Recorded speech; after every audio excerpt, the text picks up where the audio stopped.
এর আগের ভিডিওতে আমি বলছিলাম আপনাদের যে রানিং ক্লায়েন্টের মানে যেগুলো ক্লায়েন্ট রানিং, ঠিক আছে, যে বিভিন্ন কোম্পানিতে কাজ দিচ্ছে বা এই রিলেটেড ক্লায়েন্টগুলো যেগুলো মানে আপনার আজকেও কাজ দিচ্ছে বিভিন্ন কোম্পানিতে, এরকম রানিং ক্লায়েন্টের ডিটেলস কীভাবে বের করবেন, এদের জিমেল অ্যাকাউন্ট কীভাবে কানেক্ট করবেন এবং তাদের সাথে কমিউনিকেশন করার জন্য কি করবেন বা কীভাবে করতে হবে সেই বিষয় নিয়েই আজ কথা বলবো।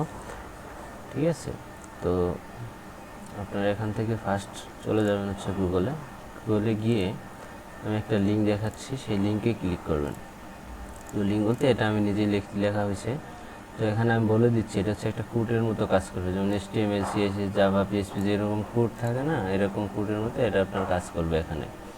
তো ফার্স্টে এখানে চলে যাবেন হচ্ছে, এখন যদি আপনি যে রিলেটেড কাজ করবেন, যদি ওয়ার্ডপ্রেস হয়, SEO হয়, মার্কেটিং রিলেটেড হয়, মানে যে রিলেটেডে কাজ করবেন সেই রিলেটেডের বিষয়গুলোই এখানে মানে লিখবেন। যদি এটা আমি ওয়ার্ডপ্রেস হয় তাহলে এখানে ওয়ার্ডপ্রেস লিখে দিলেন।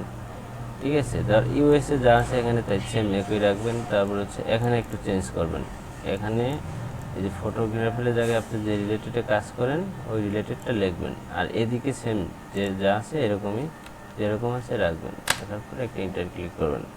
ঠিক আছে, ওকে, লিঙ্কটা একটু দেখে নেন।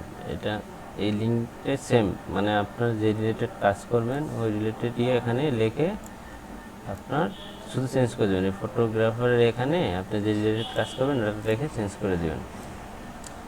দেওয়ার পর আপনার দেখবেন অনেকগুলো লিঙ্কিং অ্যাকাউন্টের কি পাবেন, অ্যাক্সেস পাবেন, সেখানে দেখতে পাচ্ছেন। আমি ফার্স্টের যেটা ছেড়ে দিয়ে ঢুকি, যেটা আমি ফটো এডিটিংয়ের জন্য করতেছিলাম।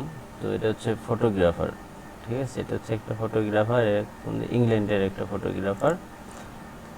চলুন এখন দেখুন এখান থেকে তার ফেসবুক পেজও শুরু করবে, আপনার তার ওয়েবসাইট আছে। তো আমি ফার্স্ট আমি তার ওয়েবসাইটে ঢুকে পড়ছি। দেখুন একটা ক্লায়েন্টের ওয়েবসাইট আপনার কাছে থাকে, সব ডিটেলস আপনি নিতে পারবেন, সেই রিলেটেড কাজ করে মডেল। তো দেখুন সে যখন এই ডিটেলসের কাজ করে, তো আপনি কি করবেন, এখান থেকে তার নাম্বার হোয়াটসঅ্যাপেও কানেক্ট করতে পারবেন। যদি আমি একটু হোয়াটসঅ্যাপে যাই, দেখুন যে হোয়াটসঅ্যাপেও তার নাম্বার চলে আসছে, তাহলে আমি হোয়াটসঅ্যাপে কানেক্ট করতে সাথে কথা বলতে পারবেন যে আমি রিলেটেড কাজ করি, তো আপনি চাইলে আমাকে কাজ দিতে পারেন। ঠিক আছে, তো এইভাবেও আপনি তার সাথে কথা ওই ক্লায়েন্টের সাথে কথা বলতে পারেন হোয়াটসঅ্যাপে। একটা মেসেজ এরকম আপনি এখান থেকে যদি কন্ট্যাক্টসে যান তার ওয়েবসাইট, মানে ওয়েবসাইট পাওয়া মানে হচ্ছে একটা ক্লায়েন্টের ফুল ডিটেলস সেখানে আপনি পাবেন।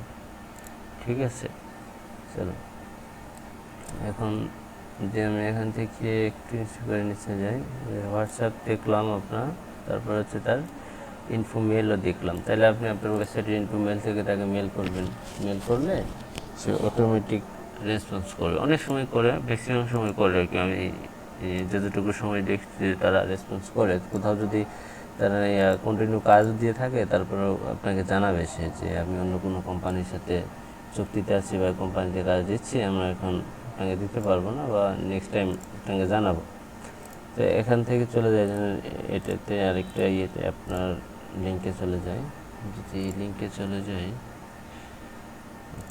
আপনি দেখলেন এখানে হোয়াটসঅ্যাপও চলে আসছে, আপনার পাইলাম একটা ক্লায়েন্টের। ঠিক আছে, তো চলুন আরেকটু খুঁজে আসি।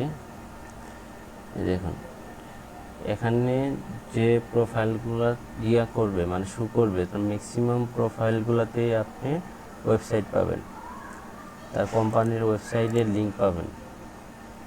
তো আপনি যখন তার কোম্পানির ওয়েবসাইটের লিঙ্কে ঢুকবেন, সেখানেই ঢুকবেন, তার কন্ট্যাক্টস একটা পেজ পাবেন, সেখান থেকে তার সাথে যোগাযোগ করতে পারবেন।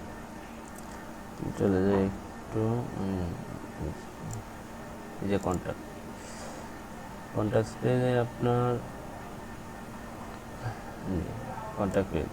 ঠিক আছে, কন্ট্যাক্ট পেজ থেকেও আপনি চাইলে যোগাযোগ করতে পারেন, তার সাথে কন্ট্যাক্ট করতে পারেন। তো ফেসবুক পেজে যদি আমি একটু ঢুকি, ফেসবুক পেজে ম্যাক্সিমাম ফেসবুক পেজে নাম্বার দেওয়া থাকে, নাম্বার শুরু করে, হ্যাঁ রাইট, এই যে ফ্রান্সের ক্লায়েন্ট, দেখেন এই যে ফ্রান্সের ক্লায়েন্ট, তার হচ্ছে জিমেল অ্যাকাউন্ট, তার ওয়েবসাইট, ইনস্টাগ্রাম, মানে টোটালস এখানে দেওয়া আছে। তো আপনি চাইলে তার সাথে এভাবে কমিউনিকেশন করে কাজ করতে পারেন।